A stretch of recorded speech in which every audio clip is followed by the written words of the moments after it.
All right. Hi, everyone. Thank you so much for joining us for the second part of our Communication with Teens panel.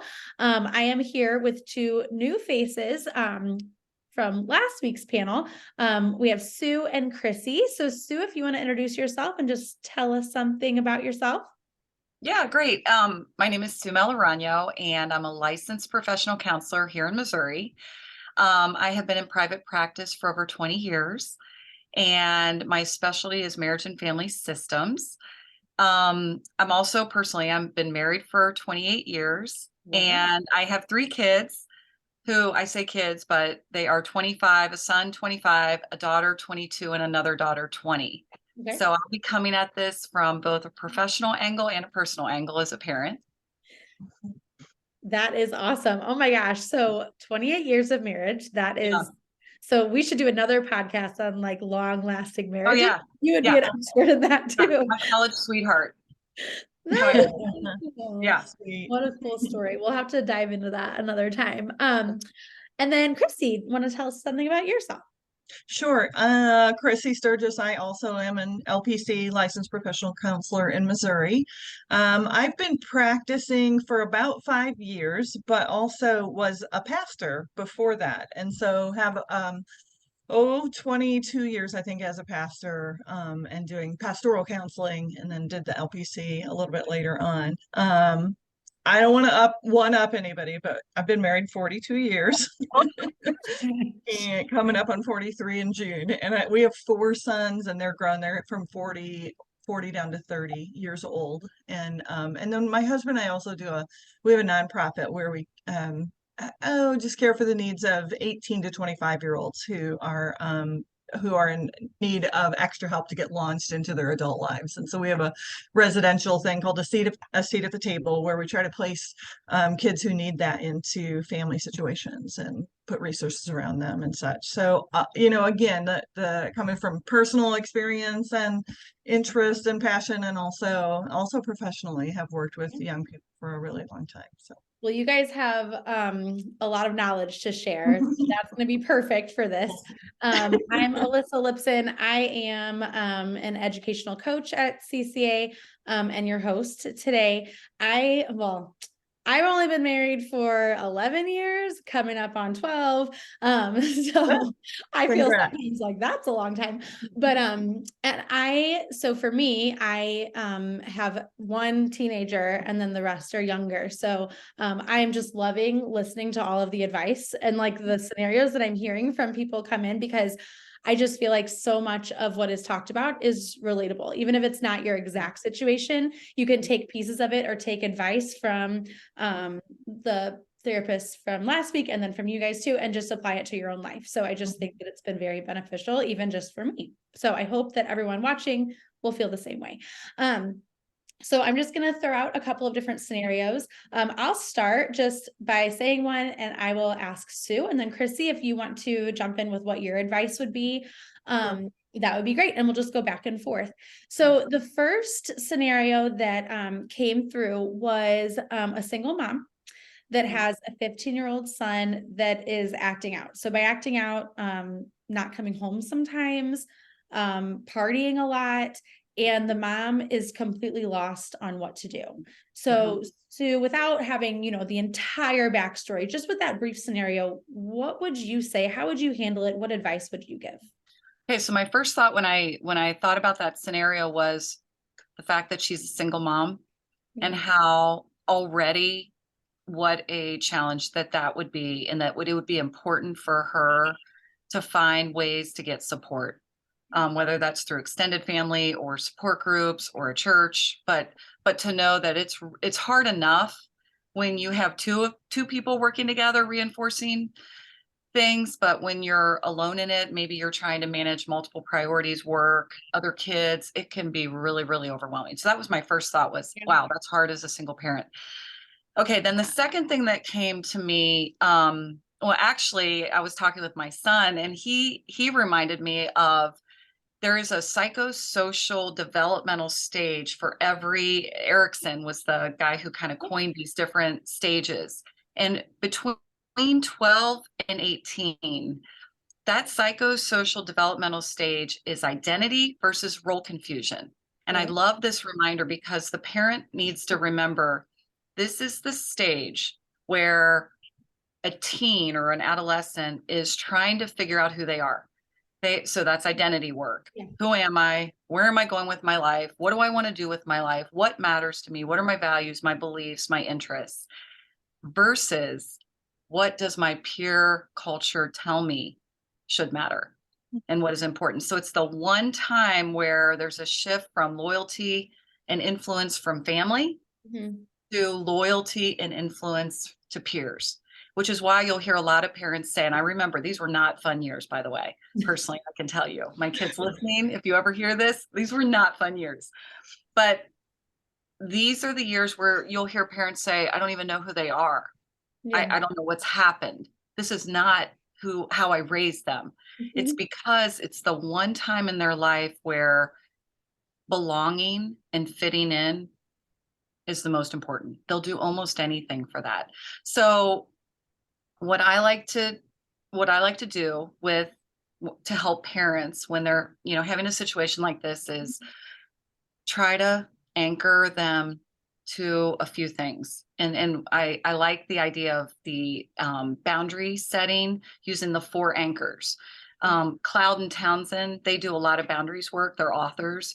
And in one of their books, Boundaries with Teens, they talk about the 4 anchors of boundary setting, and they are love, truth, freedom, reality. So let me just quickly go through those. And then I want to hand it off to Chrissy because I'm sure you have a lot more to add. But the love is, I'm on your side. Above all else, I love you. It's unconditional. Everything that I'm doing for you, all the limits I'm setting, the questions I'm asking, the care that I'm giving is for your benefit. Trust me on that. I love you. I'm on your side. Second is truth. But here's the deal. You're still developing a developing brain, a developing mind. I've got a little bit more experience. There are some rules, there are some expectations. And as a parent, you don't have to have 100, but have 5, have 10 that are very clear Mhm. and that you can explain why. This is why I want you to turn in your assignments for school. It's not for me.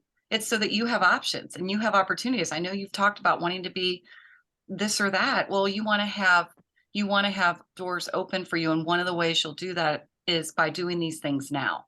So explain the why, be very clear on rules and expectations. And they can be simple things like, this is when we want you home. We want you to get good sleep. That's why you have a curfew. It's not to be mean. Trust me. We're Right. not trying to be a damper to your, social life. We just want to set you up for success. Okay. So that's the second anchor is truth. Mhm. The third anchor is freedom. Ultimately, you have a choice to make in life, whether you reject rules or you follow rules. And here's where this anchor is where you're trying to help them understand kind of the fundamental law of life. Good things happen when you do good things. When you follow, if you choose to do the hard work of, going to school, paying attention, turning in your work, being involved in extracurricular activities, being a good friend, getting good sleep, taking care of your body, you're probably going to lead a healthier life.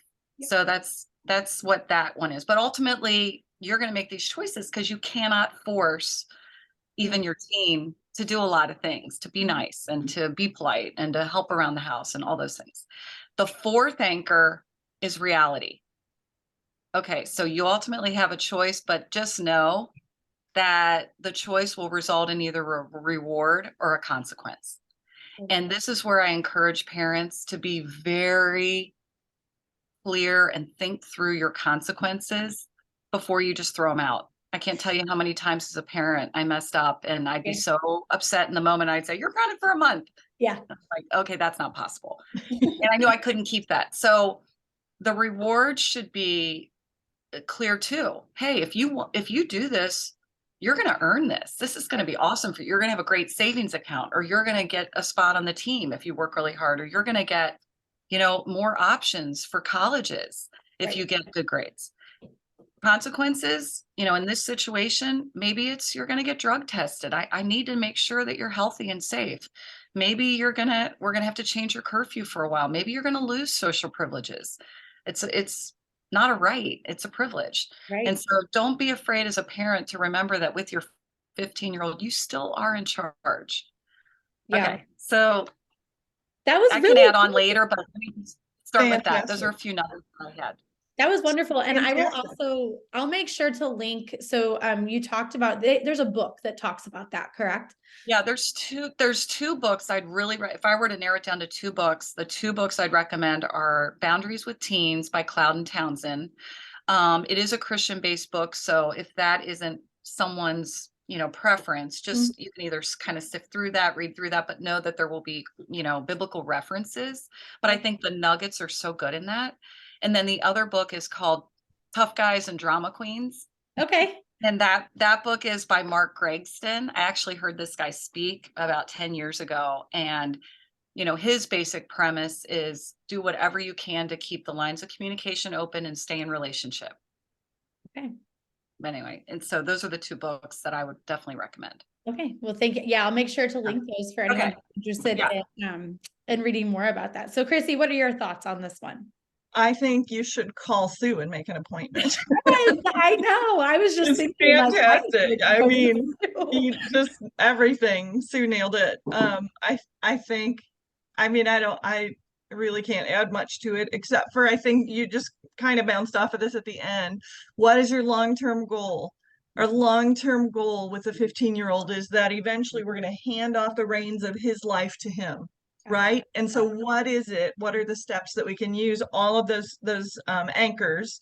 Like how do we use those to his benefit right. so that when he's 18, 19, 20, he is more and more able to own his own life for himself and make wise decisions, and then eventually launch into adulthood as an independent, healthy human being. Yeah, that's the hope. Yeah.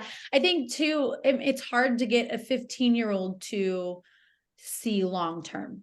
So, a teenager is just thinking about the here and now. They're not necessarily thinking about, well, in 3 years, this will be good for me. And so that's where the parent really has to step in. Mhm. It's such a balancing act. And I have friends and coworkers that have young children. I have young children. And they just say, wow, this is like the hardest time. The kid's like 6. I'm like, you're going to be praying for those years back. Like, you just wait. So It's so true. they have, Alyssa. teenagers are wonderful, but Alyssa, I found this thing that I thought was so perfect Mhm. to remind this single mom or any parent out there that has a scenario like this. Yeah. I wanted to read it if I could. It's short. definitely. Okay. Hey, mom and dad, please keep pursuing me. When my door is shut, keep knocking. When my words are few, keep talking. When my mood is low, keep smiling. When I snap at you, stay. When I walk away, stay close behind. Please don't give up. Please keep pursuing me. I need you now more than ever. Your teen. Wow. Oh, I know. It gives me like, It's it true. kind of cheers me up every time I I read know. it. Yeah, I'm tearing up right now because that's, Yeah. and it's not something a teenager will ever come and say to you. I mean, they just won't. They don't even understand that those are the feelings that they're having sometimes. So, Right. But I promise you, they do say it now once they hit college and after, yeah. come back and they say things and you almost can't believe it Yeah. because So- of how challenging those years can be. Yeah. And so And I- there's hope to parents out there that are going through a hard time with their teen. Like everyone says it gets better. So it sounds like from these two that have teens or Yeah. adults, it does get better. And I would just point out that it can feel really, really personal. This Yeah. differentiation process that they're in, this quest for Mhm. becoming their own person, and the turn toward peers for approval rather than the family. I think just to remember that it's not about you. It feels like an Mhm. affront to our parenting and the way that we've built our family, and they're choosing otherwise, right? It's not about us. It's No. just a process that they're in, a developmental process that has to be completed. Mhm. And we, as parents, have the privilege and the responsibility to come alongside and help them to continue to move in a healthy direction. Yeah. All right, well, let's hit our next scenario. So this one is a little bit, she's a little younger, she's 12. So Chrissy, I'm going to start off with you on this one. So it's a 12-year-old girl that is on social media almost constantly. Her grades are falling.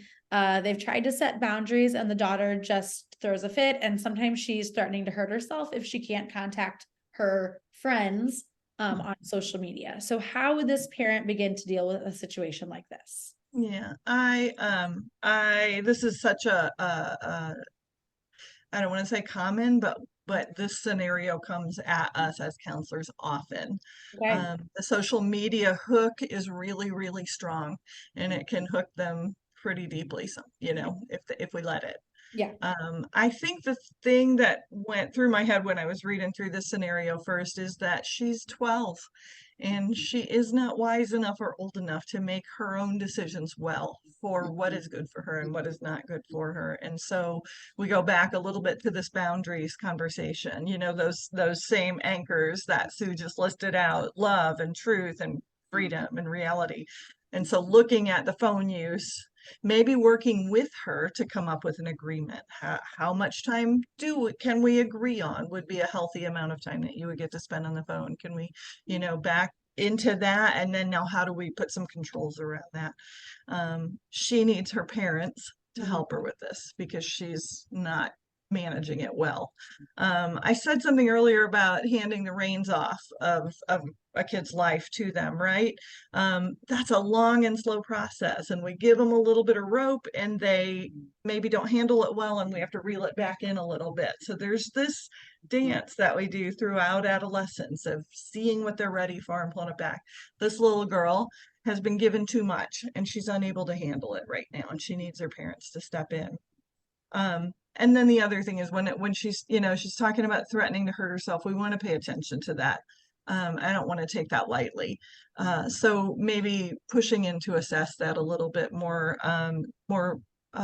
solidly and calling in help if we need to then to get that little one a therapist, get her somebody that she can talk to, that's a way for her to process those big feelings that she's having in a way that doesn't harm her. Yeah, that's a good point. And I think sometimes too, 12-year-old, they don't want to talk to their parents about it. So having someone who is neutral might be helpful. Yeah. So Sue, what were your thoughts on this one? That was so good, Christy. I mean, I was sitting here thinking, yes, yes, yes. I agreed with all of it. I think there's a couple things I would add. One is we got to remember that it's around age 10 that there are this shift in the brain toward seeking social rewards. And so again, this 12-year-old girl is in the heart of wanting attention and approval.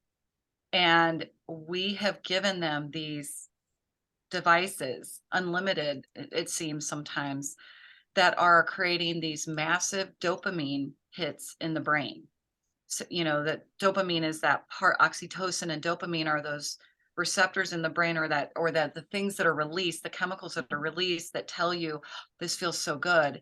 And so what happens is you've got two things going on. You've got them becoming, I would say, addicted or like intensely needing these feel good releases or these hits, the dopamine and the oxytocin of, oh, I do matter. People do notice me. They do care about me. They do like me. Yeah. Then you also have this immense pressure to keep up with it all, to do it well, to do it right, to say the right thing, to craft the perfect post, to put the perfect picture, to tell the perfect story.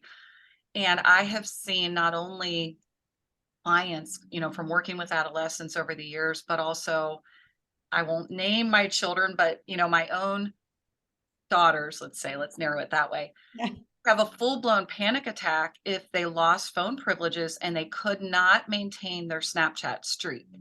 Oh, yes. That is a very real thing, parents, for you to just understand this is not crazy to them. This is real to them. They feel like if they lose that Snapchat streak, for example, they're going to be kicked out of the group or they'll lose that friend.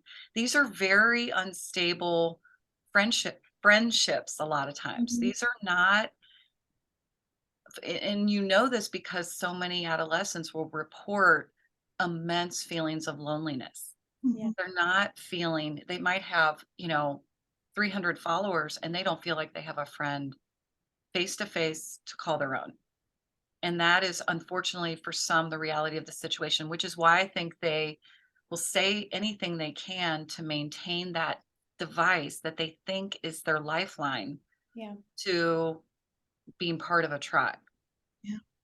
And then the parent, I can only imagine if her daughter or his daughter's saying this, the guilt that they feel, like they're like, well, I didn't want to hurt, like I don't want you to hurt yourself, and it's so it, it's just so hard for parents because they see their baby, right? And so they want to make you want to make your kids happy and feel loved and safe and everything. And so then all of a sudden, taking one thing away and she's starting to hurt herself, that would be really hard to hear as a parent. And so So one of the things I would recommend, and I do recommend to parents, is if you can delay, delay, delay.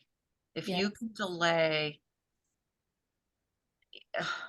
the device as long as you can, please do it. If you can't delay the device, delay the apps, delay full access, delay what they're able to go on to. Yeah.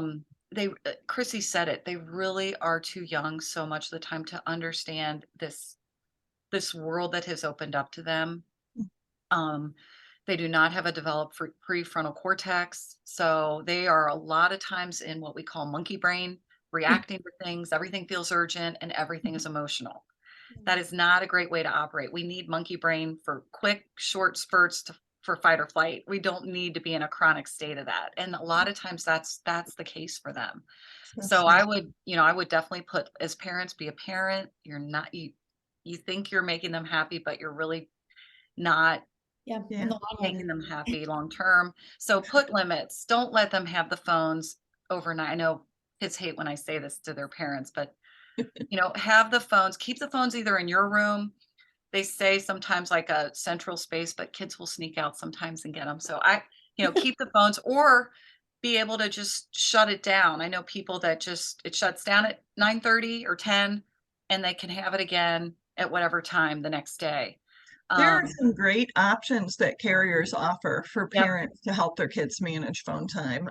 They're out there. You have to call your carrier and kind of explore that with them. But there are some really good controls that can be set in terms of screen time and or specific apps, that sort of thing. But I think like you, Sue, like the later they can be, the more maturity we have, as they start to access the whole world in a smartphone in Right. their pocket, right? We would never think about putting our 12-year-old in a space where others would have access to them, right? But with our phones, we somehow don't think about it. And that's the truth of it. Yeah. And I wanted to say also, any parents that are listening now where your teenager is your older one, man, this is heads up for the younger ones coming up, right? You have time now to manage how they have access to a phone and when they have access to a phone and to place some ground rules even before they have that in their hand. Yeah. And you also have the right as a parent to change your mind. Yes. Even if you made mistakes and you gave too much leeway and access, remember, it's okay to say, I'm learning so much about this. New rules. Yep. There's another thing you could put, Alyssa, up there is Common Sense Media. Okay. It's Yeah. commonsensemedia.org. But that can be a really good, resource for parents too. Yes. Yeah. We use that at school. I mean, we use that at Yeah. school 'cause now what we're doing is we're teaching kids about digital literacy and dangers and things like that, because some of them just, and parents just might not know, or they're just, it's a single mom and they don't really have time, or, so it's like, well, we need to take some of that and try to help, because we're seeing effects of it in school too. So, so the next scenario was kind of, it has a gaming theme as well. So electronics and things like that. So Sue, let's start with you on this. Okay. So it's a 15-year-old young man gaming a lot. So sometimes all night for hours each day. Parents just think he's depressed and are kind of letting him do it because he's depressed. And they don't really see the gaming part as the actual problem. What would you say to these parents? Oh my gosh, this one, we keep saying these are so common, but these really are such common scenarios. I recently participated in a video gaming webinar. We have to do, certain continuing ed. And so I picked this one because it's so common. one thing I think is important to know is that 90% of teens report playing video games. So Okay. it is super prevalent. Right. Boys play an average of 16 hours a week. So that's the latest data on that. And almost 9% are addicted or are problem gamers. So I think that's underreported Yeah. personally, but so almost 10%. But I thought it might be helpful for parents to hear what is considered an internet gaming disorder according to our version of, like, it's called the DSM. Mhm. So it's our way of classifying what is a Diagnose. disorder and what Diagnose. isn't. Yeah, to Okay. help diagnose. So let me just share these. This is an internet gaming disorder according to the DSM-5. There's a preoccupation with internet games. There's withdrawal symptoms if the internet game is taken away, just kind of like a drug. If they Right. take it away, they withdraw. There's a tolerance that is increased so that they need to keep playing more often to get the same joy or effect from it. Again, very similar to what happens with drug or alcohol use. There's a loss of interest in previous hobbies. There's continued excessive use despite psychosocial problems. So, for example, they may stop taking care of their hygiene. They may stop eating because they don't want to disrupt the game.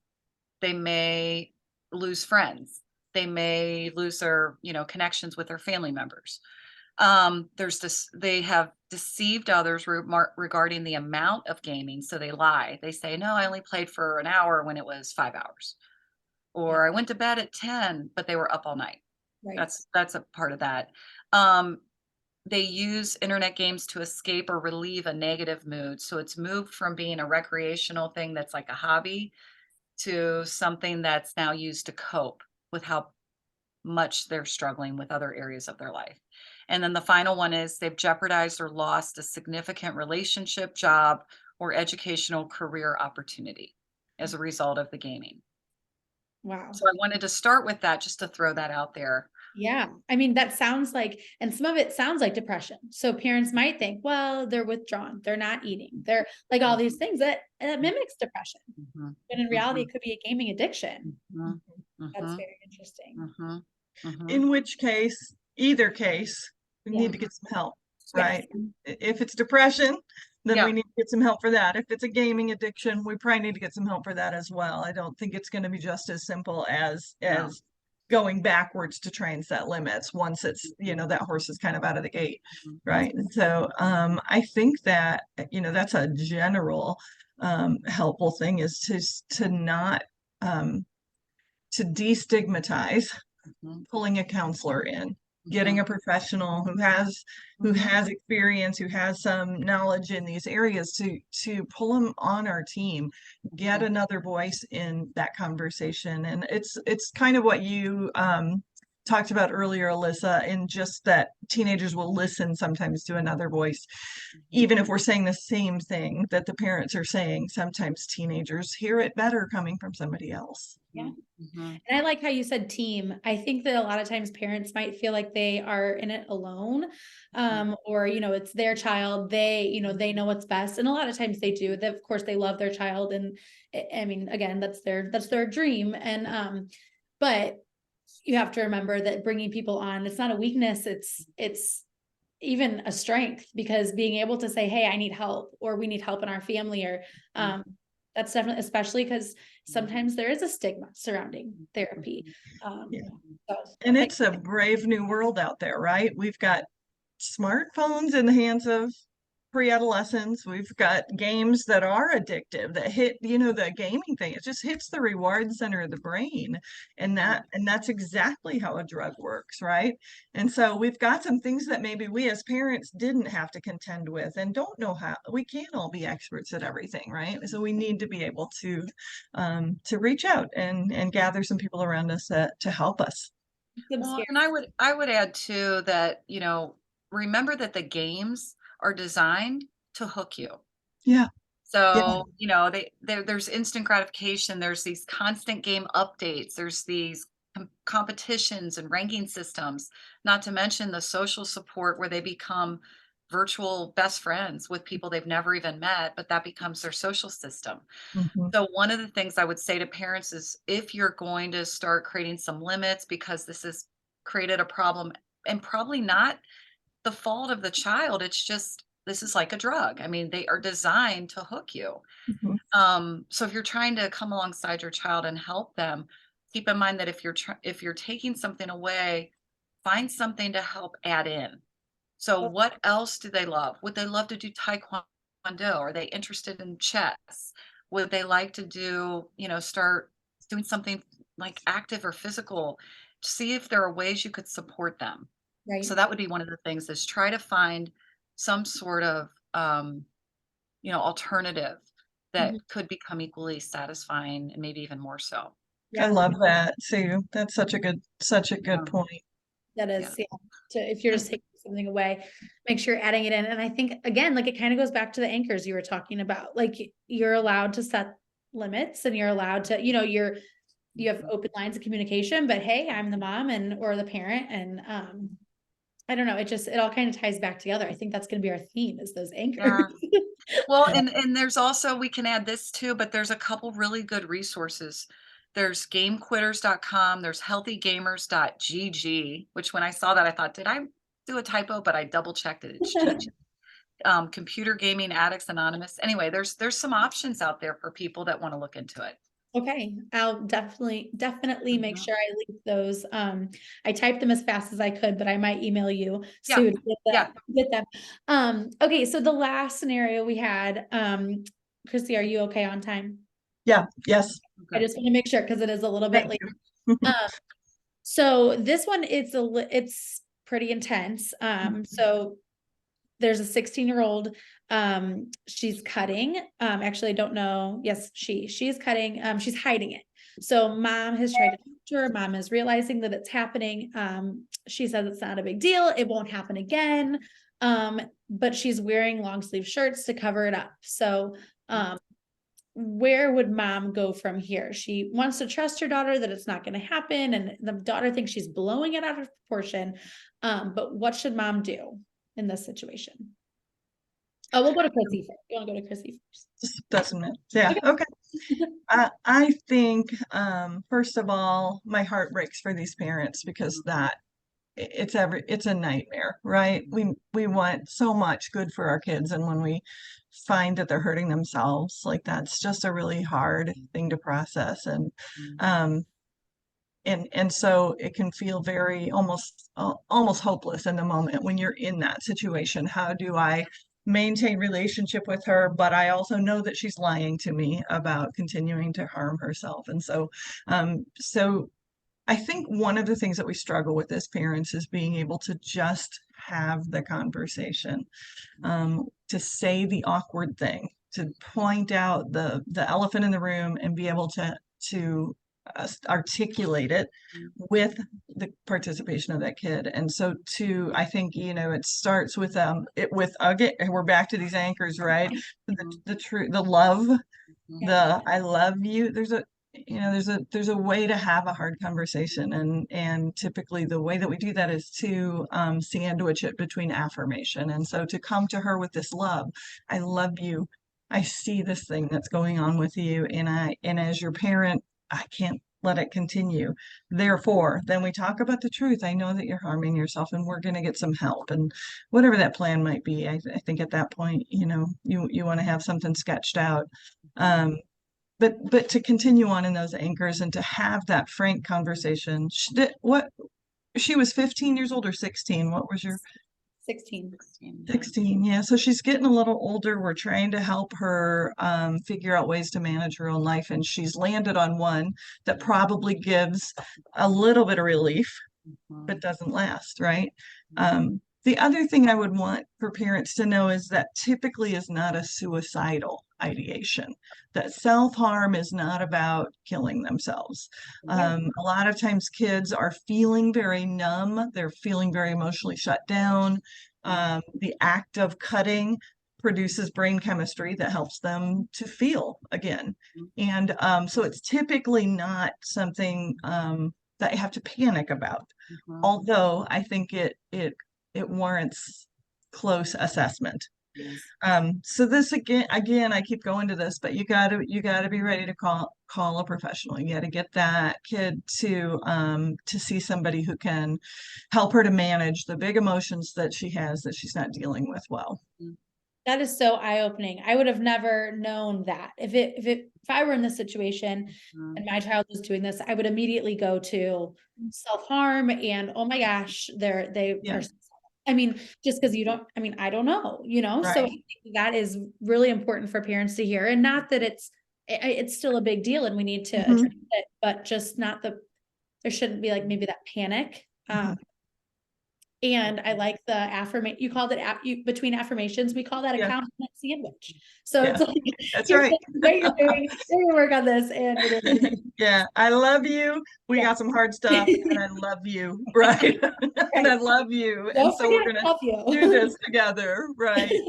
I just want to reiterate that we do still want to check on them in terms of suicidality, right? We want to be able to ask those questions. There is Mhm. Uh-oh.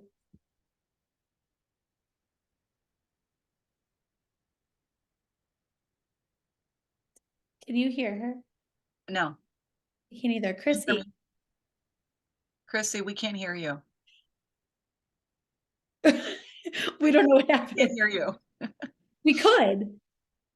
Um, you made a really good point about it being important to assess the situation about, Can you hear me, Alyssa?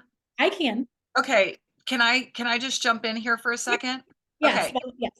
Chrissy hit on a couple of the key things that I had written down about it, not being a suicide attempt, but do look at it as being maybe at greater risk for suicide, but it's not an attempt, so don't panic. But and that the whole thing about the release of the feelings, sometimes they are so numb, they just want to feel something.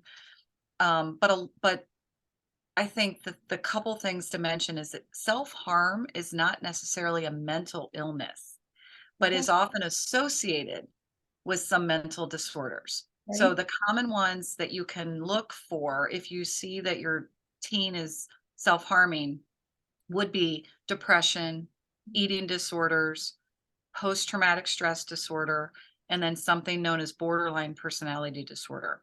Okay. So it isn't, so I think that's important to remember. The other thing is figuring out what the underlying emotions are. Right. They are cutting because they're hurting. There's some sort of pain, frustration, anger, and they're trying to work that out. And then the cutting, because typically it produces a lot of shame.